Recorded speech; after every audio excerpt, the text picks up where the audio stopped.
long time ago, in a faraway kingdom, there lived a storyteller. He used his experience as a teller of fairy tales, combined with his love of new technology, to tell a classic story of the triumph of good over evil, with memorable characters, told with stunning art and animation. A classic film that has been beloved by generations. Join the celebration as we explore the magic behind the scenes story of Walt Disney's dazzling masterpiece, Sleeping Beauty. It's always a challenge bringing a great story classic to the screen, giving visual form to characters and places that have only existed in the imagination. But it's the kind of challenge we enjoy. Well, Walt had built his feature film output on the cornerstone of Snow White's dwarfs. That was the first feature the studio attempted. It was wildly successful beyond anyone's expectations, but it became sort of the comparison point for everything that followed. Disney began the ambitious plans for his third feature-length animated fairy tale in the early 1950s. Walt assigned a small team to begin adapting the classic fairy tale to the style of a Disney feature. I think it was released as early as 52. We thought it was real great. It's little gnomes type fairy. It was a whole different type of picture. This early work resulted in a completed storyboard presentation in June of 1952. Walt concluded, however, that this story approach was too similar to past Disney efforts. If the Disney staff returned to the fairy tale, they could not simply duplicate Snow White or Cinderella. Walt took this on, I think, as a special challenge. He wanted to make this film as special and as different as he could. He wanted to make a film that he felt would be the pinnacle of achievement in animation. This fresh approach to Sleeping Beauty would push the boundaries of animation with its distinctive and exquisite art. My gift shall be the gift of beauty. They wanted to look different from any other film they had made before, and in this they were aided immeasurably by a very gifted artist named Ivan Earl, who came up with a very stylized and modern look for the film. I came to work for Disney's in 1951, more than 10 years after I first tried to get into the studio. Of course, it was the greatest job in the whole world for me, and I remember Walt saying, "Let's see what Ivan can do." In searching for a style for a cartoon feature, many considerations are necessary. For one thing, it must be more than merely pleasing to the eye. The backgrounds must harmonize with the animated characters, as well as fit the mood of the story and the music. Sleeping Beauty is a fairy tale that is supposed to have taken place long, long ago. So we did a great amount of research into medieval painting and architecture before we arrived at the right styling for this picture. Ivan Earl's unique and modern graphic style perfectly realized Walt's desire to create what he called a moving illustration. I've always been influenced by pre-Renaissance, medieval, Gothic, and here's a movie based on that period of time. If you look at the old Master of Nike, you can see details on bushes miles away. As if everything in the whole picture is absolutely clear. And Ivan felt that way about this. It's a fairy tale, let's make it like that. You'll notice that all the design in it is absolutely vertical or horizontal. Everything in it is based on these two juxtapositions, these two planes, including the characters. I first started with the old medieval artists and almost everything that was Gothic. The tapestries were perfect examples of how foregrounds ought to be. The Gothic came from the Persians, and all their little details of grasses and weeds and trees fit perfectly. So I realized I could use anything that was in harmony with what I was striving to accomplish.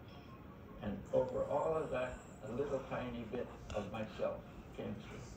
I think in order to appreciate the complexity of the art and the amount of work that was done, you'd have to mount a museum exhibition to be able to study it.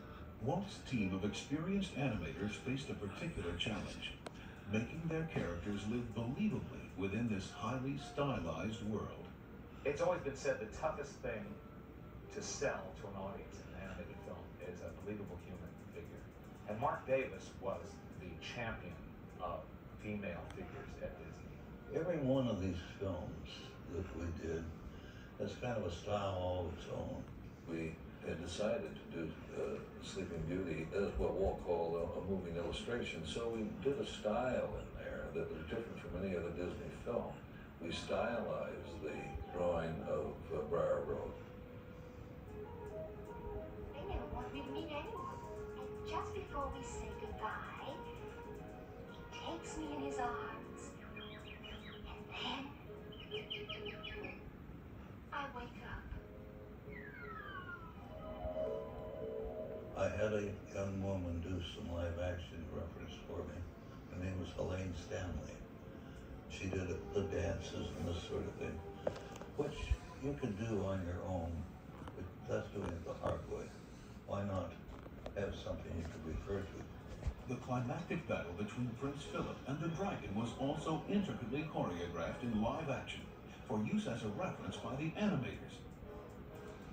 It is shown here for the first time in footage reconstructed from the only surviving still photos of the live action.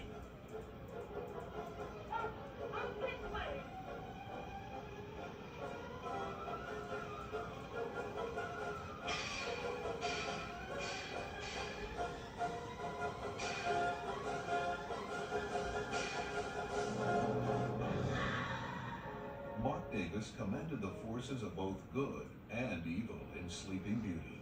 He also supervised the design and animation of the cruel and elegant Maleficent.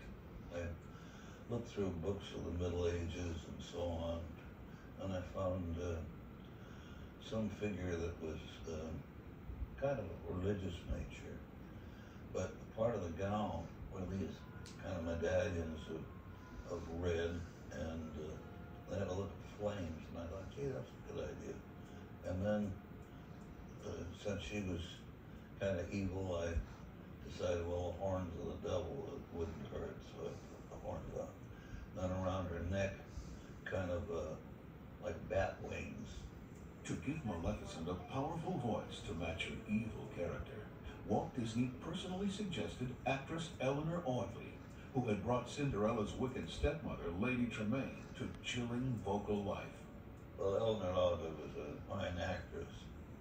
There's a lot of the facial look that I put into Maleficent that really is Eleanor Audley.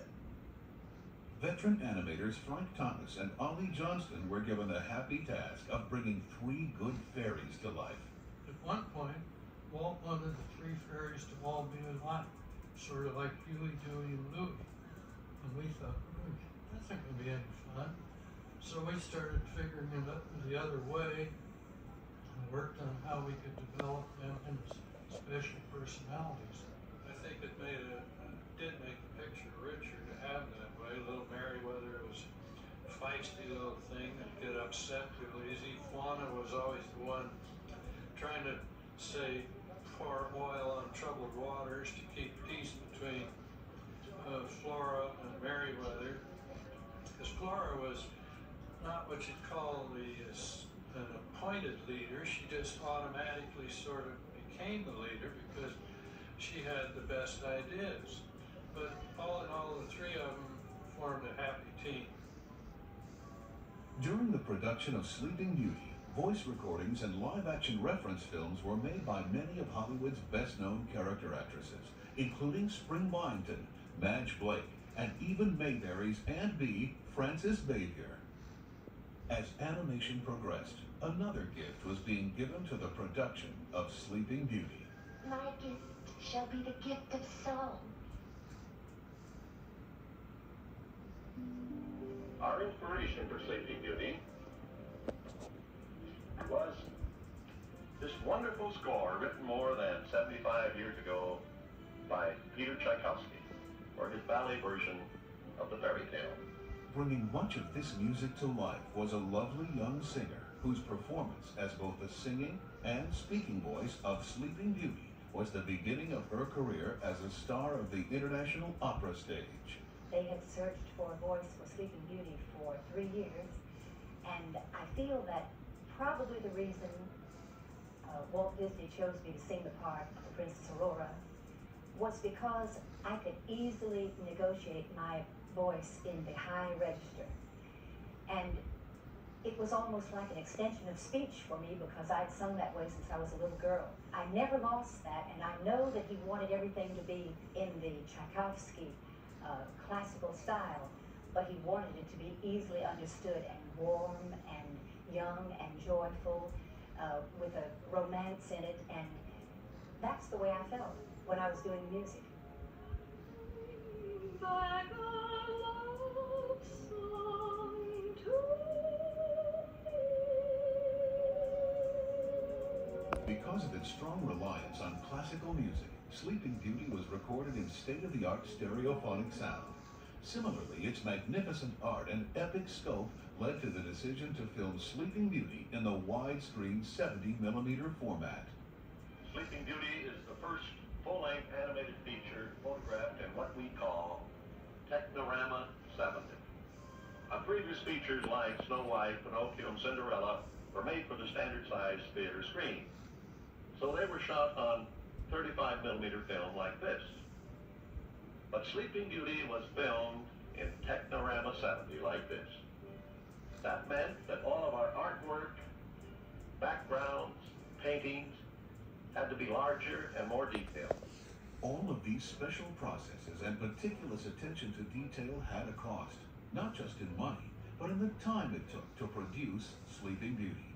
In addition to the complexity of Sleeping Beauty's production, Walt Disney and his staff were stretched thin, hard at work on Disneyland, 3 television series, and numerous live-action films.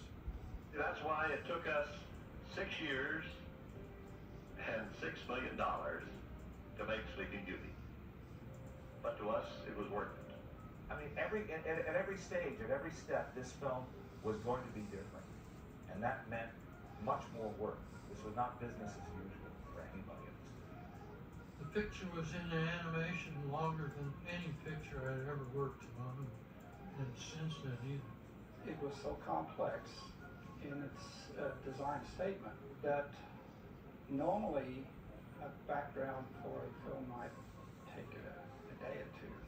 I think on an average for Sleeping Beauty it'd be at least a week, maybe 10 days sometimes. For myself, it was wonderful. I got to paint most of the production backgrounds of the whole picture, where it never could have been that way if it had been rushed.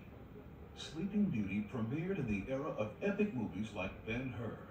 But as was the case with many other epics, Sleeping Beauty was a gamble. Since it first opened, however, Sleeping Beauty has become one of the most financially successful films released in 1959, second only to Ben-Hur. And Sleeping Beauty has influenced a whole new generation of young people who have become the leaders of today's Walt Disney feature animation. I think it's something that our current generation of animators have taken greatly to heart in trying to make our current films stylistically and graphically as different from one another as we can. It's a level of craftsmanship to which we can all still aspire. Sleeping Beauty is certainly ranked right there among the top, most influential graphic films in the Disney canon. In my family, ever since I was 5 years old, I was known as the guy who wants to work at Disney. So we know who to blame. Sleeping Beauty and all those brilliant designers, and it's Disney at its best.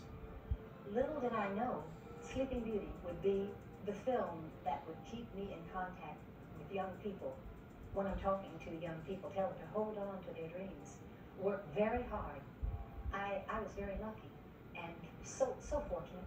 It was a once upon a dream, and I loved every minute of it.